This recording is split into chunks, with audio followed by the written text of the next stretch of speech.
May kaso po ba kapag pinaparinggan ako ng kaaway ko sa social media? Yes po. May kaso ka pong pwedeng isampa. Ito ay tinatawag na cyber libel, isang krimen na may kinalaman sa paninira ng reputasyon gamit ang mga online platform tulad ng Facebook, TikTok o kahit anong social media site.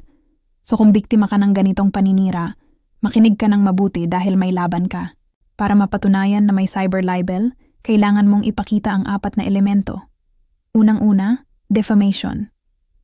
Ito yung mismong pahayag na nakakasira sa reputasyon mo.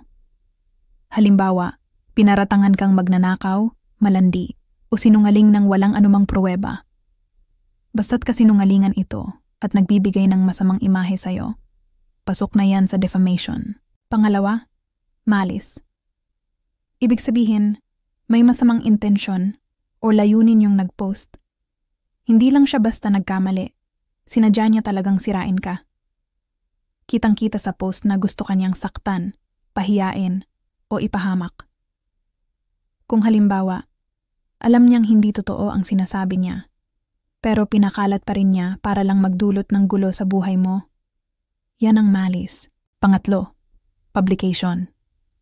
Ang paninirang puri ay kailangang naipakalat o nakita ng ibang tao, hindi lang ikaw.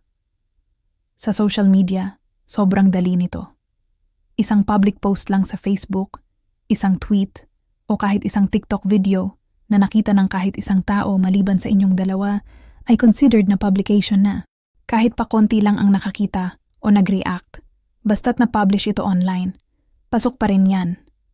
At ang pang-4 at isa sa pinaka-importante ay identifiability. Kailangan malinaw na ikaw ang tinutukoy sa post. Kahit hindi diretsong binanggit ang pangalan mo, kung may mga detalye sa post na sayo lang tumutukoy, sapat na yon. Halimbawa, binanggit ang trabaho mo, ang lugar kung saan ka nakatira, o mga katangian na sayo lang kilala.